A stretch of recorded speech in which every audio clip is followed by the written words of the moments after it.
네, 오늘 말씀은 요한복음 19장 30절에서 38절입니다. 제가 한번 보겠습니다. 예수께서 신 포도주를 받으신 후에 이르시되 다 이루었다 하시고 머리를 숙이니 영원히 떠나가시니라.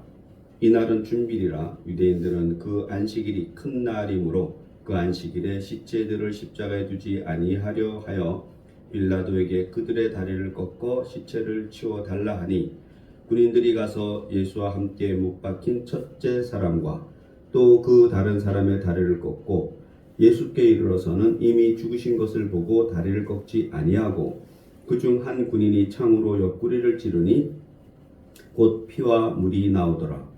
이를 본 자가 증언하였으니 그 증언이 참이라. 그가 자기의 말하는 것이 참인 줄 알고 너희로 믿게 하려 함이니라. 이 일이 일어난 것은 그 뼈가 하나도 꺾이지 아니하리라 한 성경을 응하게 하려 함이라. 또 다른 성경에 그들이 그 찌른 자를 보리라 하였느니라. 아리마대 사람 요셉은 예수의 제자나 유대인이 두려워 그것을 숨기더니 이 일 후에 빌라도에게 예수의 시체를 가져가기를 구하매 빌라도가 허락하는지라. 이에 가서 예수의 시체를 가져가니라. 아멘. 네. 오늘 말씀은 극히 잘 알고 있잖아요, 그죠? 제가 지난번에는 십자가 위에 예수님, 십자가에서 예수님이 요한복음 앞에 얘기해요. 그 막중한 중에도 어떤 가족인 어머니를 챙기고 또 제자를 통해서 어머니에게 소개하면서 앞으로의 공동체를 어떻게 해야 될지도 또 챙기시고, 가족과 공동체를 다 챙기시는 그 아들의 모습을 보여주죠, 그죠? 그 위에 보면 27절에 26절에 보면 어머니에게 그러잖아요. 보소서 아들이니이다. 사도 요한을 가리켜서 어머니 당신의 아들입니다. 또 제자에게는 보라 내 어머니라 하신대. 이거는 바로 좀 잘 부탁해, 이렇게 서로에게 잘 부탁하는 거죠.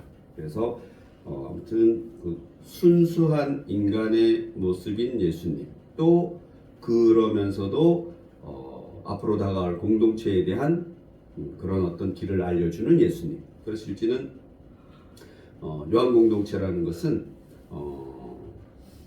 우리가 마태 5분 지나가겠는데 이거 얘기하면, 그래서 이게 마태복음, 마가복음, 누가복음, 요한복음이 있잖아요. 우리 복음서가. 그러면 그게 마태복음이라서 마태가 자기의 생각만 쓴 게 아니고 마태 공동체의 이야기를 쓴 거예요. 마태 공동체에서는 예수를 어떻게 바라보는지, 또 마가 공동체에서는 예수님을 어떻게 바라보는지, 누가 공동체는 어떻게 바라보는지, 요한 공동체는 어떻게 바라보는지, 그것이 성경에 나와 있는 거죠. 우리 평소 그렇게 생각하고 읽지는 않지만, 그러나 이제 이렇게 얘기를 들었으면 생각하고 읽으셔야 되는 거죠. 그리고 또 하나 복음서를 볼 때는 예수님에 대한 이야기잖아요. 그럼 예수님이 30년에 예수님이 한 일이에요, 이게. 예수님이 30살에부터 33살까지 한 일이잖아요, 이게 공생애라는 것이. 그럼 그게 이제 우리 연도로 따지면 30년이거든요. 예수님이 이제 BC 4세기 BC 4년 정도에 태어났기 때문에, 그러면은 예수님 시대의 일인데, 이것이 언제 쓰여졌냐면 복음서들이 70년 정도에 쓰여졌으니까 예수님이 부활 승천하시고 40년 정도가 지난 다음에 쓰여진 거예요. 그러니까 그 예수님이 한 이런 행적을 예수님 부활 승천 이후 40년이 지난 다음에, 40년이 짧은 시간 아니에요. 40년이 지난 다음에 그의 공동체가 바라보는 예수님, 그리고 자료들을 통해서 마태가 이제 정리한 거라고 생각하면 딱 맞죠. 그러면 거기에는 예수님이 나타나고 예수님의 이야기지만 마태 공동체 이야기잖아요. 또 똑같아요. 누가 공동체 이야기고, 또 마가 공동체 이야기고, 사도 또 요한 공동체 이야기인데, 마태, 마가, 누가는 한 70년 정도에 이렇게 쓰여지고, 그럼 요한복음은 90년이 넘어서 쓰여져요. 그러니까 예수님 부활 승천 이후 60년이 지난 다음에 쓰여지는 거예요. 훨씬 길잖아요, 그죠?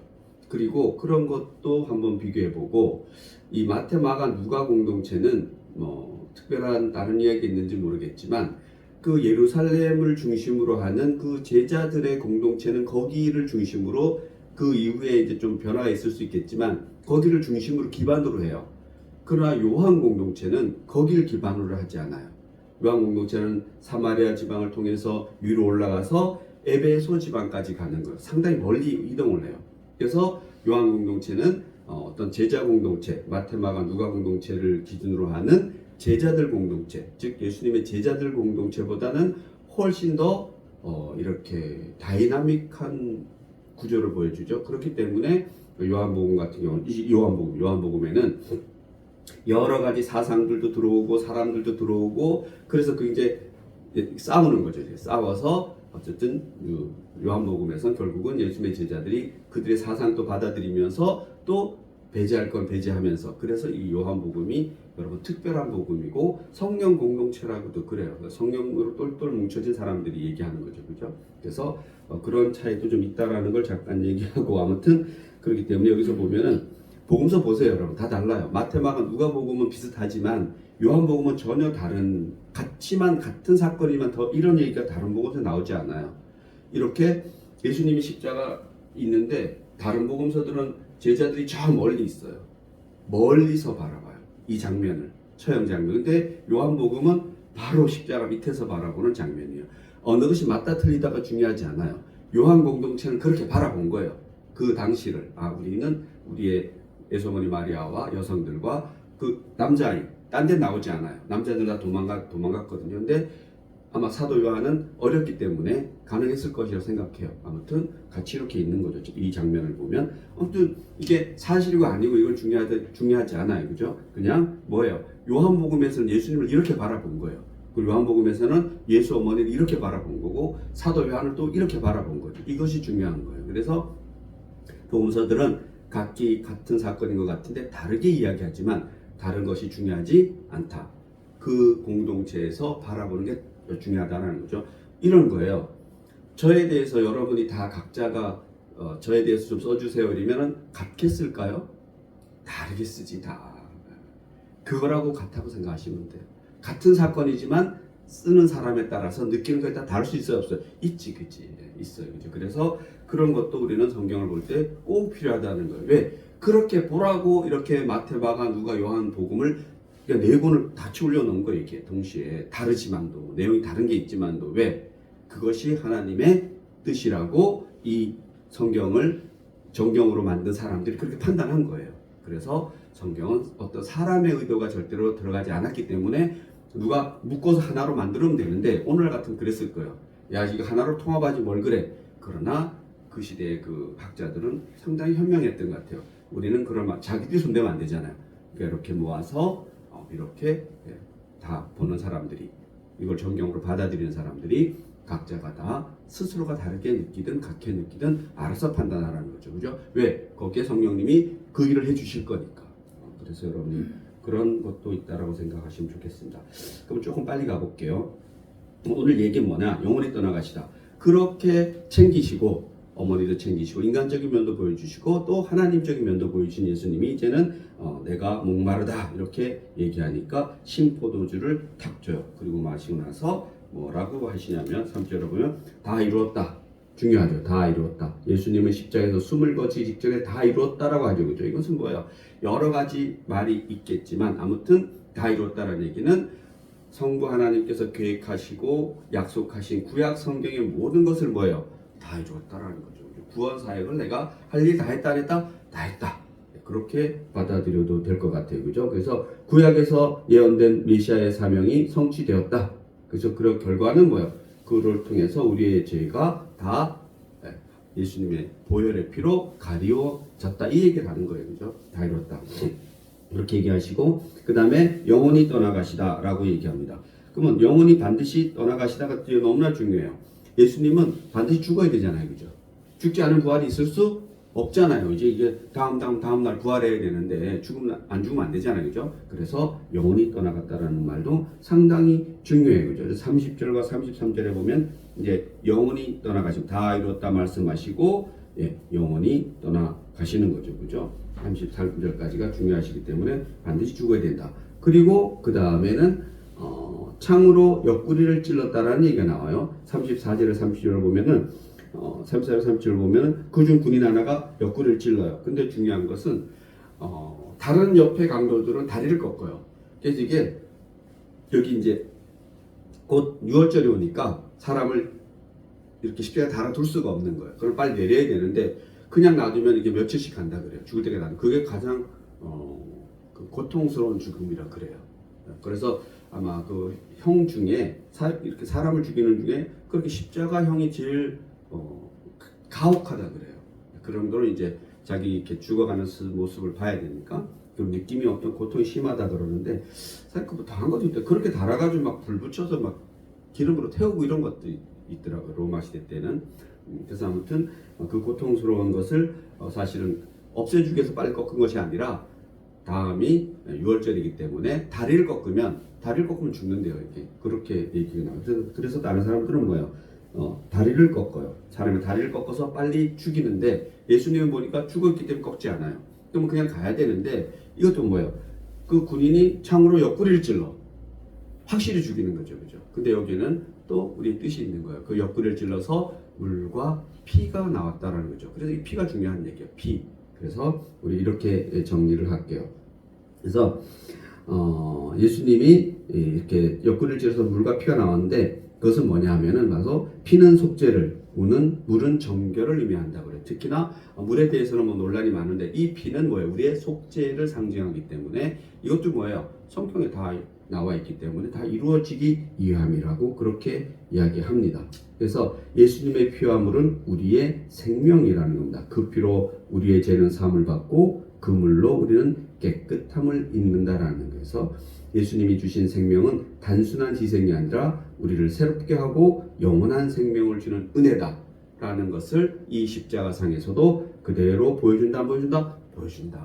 그래서 다시 한번 정리하면은 다 이뤘다 말씀하시고 그리고 반드시 숨을 거두시고 영원히 떠나가신 거 확인하시고 게다가 확실하게 사살하죠. 그죠? 그래서 창으로 찔러서 물과 피가 흐르게 하는데 그들이 보기에는 확실하게 죽임을 확인하기 위해서 찔렀겠지만 우리가 보기에는 그 피와 물이 우리의 죄를 깨끗이 하게 해주는 그러한 역할, 우리 죄를 덮어주시고 특히나 우리를 정결한 길로, 예수님의 길로, 하나님의 길로 이끌어가는 그러한 것이다. 그래서 그 역시도 끝까지 성경을 이루게 하려 합니다. 라는 것을 보여주고 있어요. 그리고 이제 38절인데 제가 보통 이거 가지고도 뭐 오랫동안 이야기를 많이 하고 싶지만 아리마대 사람 요셉은 이렇게 나오죠. 예수의 제자나 예수의 제자다 아니다 제자다라고 얘기죠. 이 성경이 적어도 요한 공동체에서 볼 때는 이 아리마대 사람 요셉이 이 시대에는 바리새인이에요. 서기관이에요.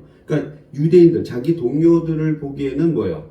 겁이 나서 그간에 나 예수 믿는다고 뭐 이게 못한 거예요. 한 번도 오늘날 얘기하면 한 번도 교회 나간 적이 없는 거지. 어디 뭐 한 번도 11조 한 적도 없을 거 아니에요, 그죠? 그래서 정말 이 부분은 너무나 중요한 부분인 거예요. 제가 보기에는 예수님이 십자가에 달렸을 때 양쪽 강도 중에 한 사람이 바로 그 자리에서 천국 가잖아요, 그죠?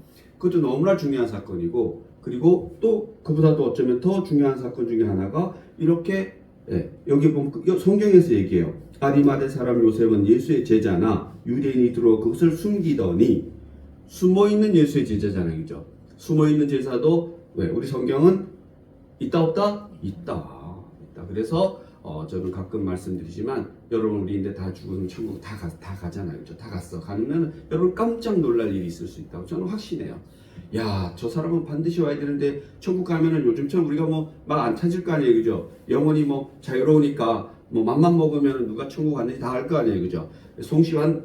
죄송합니다. 송장님 왔나? 이렇게 했는데 탁 보면 다 알지 벌써. 완지 안 한지. 근데 또 송장님이 뭐예요? 내가 보이지 말아야지 하고 딱 또 변장하고 있어. 못 알아볼 수도 있지. 그래서 딱 보면 다 아는데 진짜 야, 이 사람이 안 왔네? 라고 하는 사람이 있을 수 있다고 생각해요. 반면에 여러분 이 사람 여기 왜 왔을까? 이런 사람이 있을 수 있다 없다? 있다.